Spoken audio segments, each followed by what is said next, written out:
Hello বন্ধুরা, আমি যে ক্ষেত থেকে সবজি এনেছি, এই দেখো রামেশটা এবার আমি কাটবো। এই যে চাকু দিয়েছি আর কুচি কুচি করে কেটেছি। চলো চলো চলো, দেরি হয়ে যাচ্ছে তো, এবার রান্না করতে হবে তো।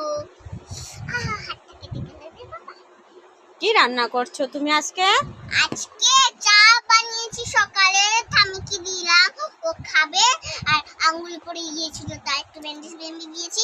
আর এখন আমি বানাবো ভাত আর ভেন্ডি শাক, রামেশ ভাজা বানাবো। আর আর কি, আর ডাল রান্না করবো, আর কিছু রান্না করবো না, আলু ভাজাও রান্না করবো। তুমি রান্না করতে পারো? পারি তো। কি কি রান্না করতে পারো? এই তো মাছ মাংস রান্না করতে পারি, ঘেট রান্না করতে পারি। আর এটা তোমার টাকা? হ্যাঁ, টাকা বাজার এটা কত করে। টাকা? এটা 50 টাকা। কে দিয়েছে টাকাটা? কেন, এটা আমি না আমার বাসনে পেলাম। আচ্ছা, কোন সময় খাবো তাহলে ভাত? আমার তো খিদে পেয়ে গিয়েছে। খিদে পেয়ে গেছে তো, নাও তুমি তাড়াতাড়ি রান্না করে খাও।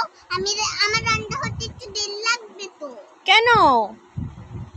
দেখো না, চাকুটাই ধার নয়, দাও তো, ধার নিয়ে আসো তো, ধার করে নিয়ে আসো না। হাই, চলো চলো চলো চলো।